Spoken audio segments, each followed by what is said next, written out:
데이비드 휴me 초지일관의 인생 이야기. 금욕, 단식, 속죄, 고행, 자기부정, 겸손, 침묵, 고독, 그리고 수도자의 온갖 미덕이란 유용하지도 즐겁지도 않기에 미덕이 될 수 없다. 휴me는 가치 판단의 기준을 유용성과 쾌락에 두었습니다. 영국인들의 내면이 주도된 생각이자 오늘날 우리의 상식이 된 입장이죠. 어떻게 주조되었을까? 그의 생을 통해 살짝 돋봐 봅니다.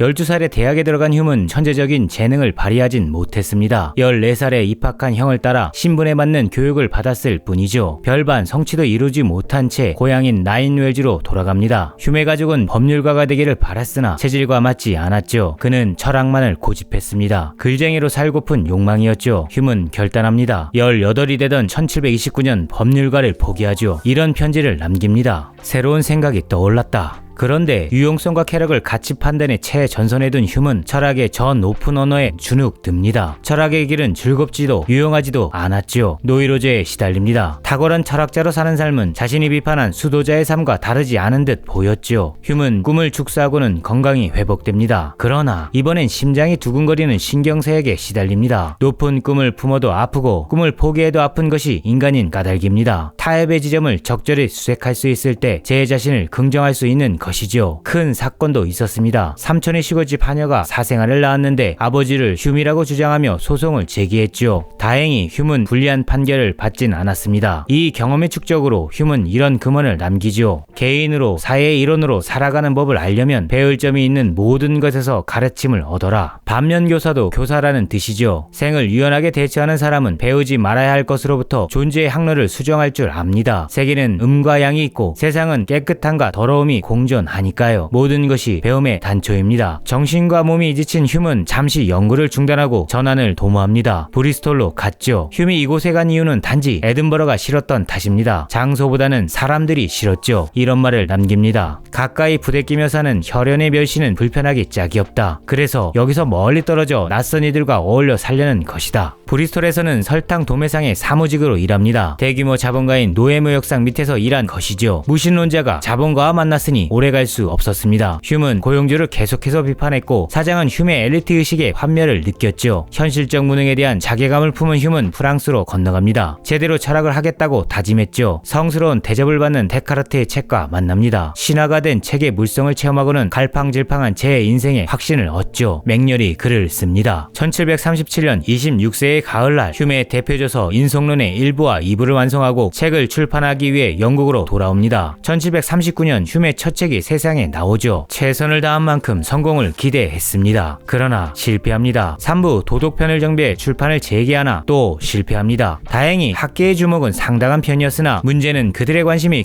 경멸적이었다는 것입니다. 학위를 받지 않았던 휴me를 인정하는 학자들은 드물었죠. 휴me는 인성론에 대한 무관심과 적개심이 제 견해의 잘못이 아니라 독자들이 자신의 견해를 오해했기 때문이라고 믿고는 문체를 바꾸고 조금 더 친절하게 설명하며 대중에게 접선하려고 노력합니다. 그 결과물이 인생론이라는 제목의 최근의 철학적 저작의 개요입니다. 그러나 또 반응이 없었죠. 이번엔 사람들의 관심사를 책으로 출판합니다. 도덕과 정치를 연결한 도덕과 정치 논집이었죠. 처음으로 성공을 맛봅니다. 200파운드를 벌었죠. 이런 성공으로 말미암아 에든버러 대학의 교수직에 신청할 용기를 갖게 됩니다. 임용에 거의 문제가 없어 보였으나 휴me를 무신론자라고 주장하는 장로의 금욕주의 교수들이 결집해 임용에 반대합니다. 또 실패하고 말죠. 연속적인 실패로 생활이 궁핍해집니다. 일을 해야 했죠. 스코틀랜드 귀족 가문인 아날다 후작의 가정교사가 됩니다. 연봉 300파운드의 적은 봉급이었으나 글을 쓸 수 있는 여유가 있었기에 생활은 만족스러웠습니다만 아날다 후작은 정신이상자로 괴팍한 젊은 귀족이었기에 1년 만에 해고당합니다. 봉급도 4분의 1밖에 받지 못했죠. 답 없는 인생처럼 보였습니다. 귀향에 조용히 살고자 했죠. 그런데 기회가 찾아옵니다. 먼 친척으로 장군이 된 클레어 경의 비서제의가 들어왔죠. 용기를 얻은 휴me는 인성론을 부분 수정해 또 한 번 출판을 시도합니다. 데카르트처럼 성공한 철학자가 되고픈 욕망이 식지 않았죠. 또 실패합니다. 휴me는 굴욕을 느낍니다. 그러나 휴메의 가언은 세포 깊은 곳에 박혀 있었죠. 초지일관. 굴욕감은 오기를 만듭니다. 고향으로 돌아와 다시 펜을 잡죠. 1751년 그의 나이 40세가 되었습니다. 도덕 원리에 관한 연구를 출간합니다. 최선을 다한 책이죠. 이렇게 수레했습니다.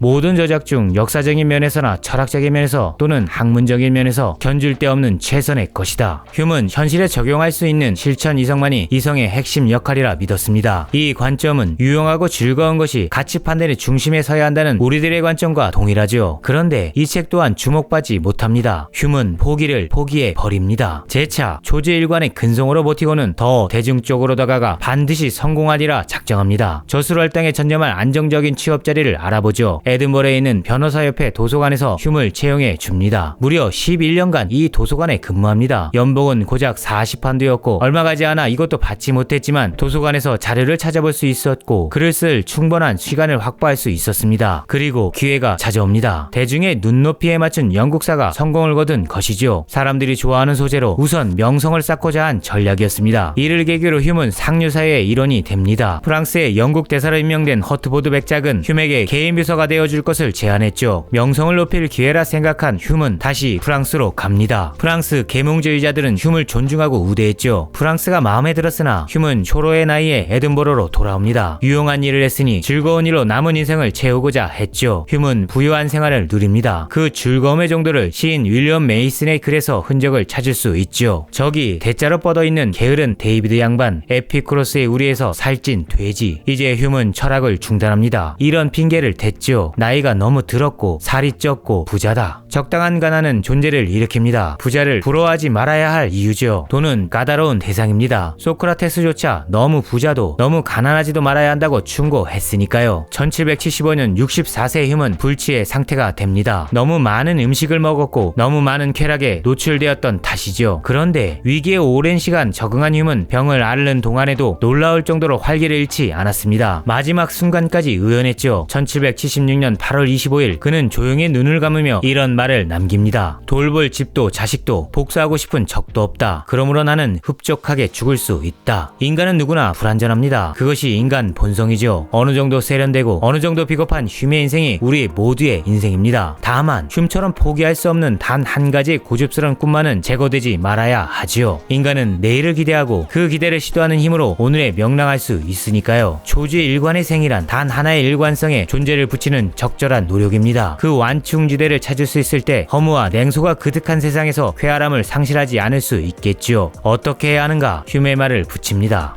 부분을 정확히 알아야 한다. 각 부분의 상황과 그것들 간의 연계를 알아야 한다는 뜻이다. 세미하게 제 삶의 항로를 조정할 단서가 일상의 낱낱해서 실행되길 소원하며 안녕.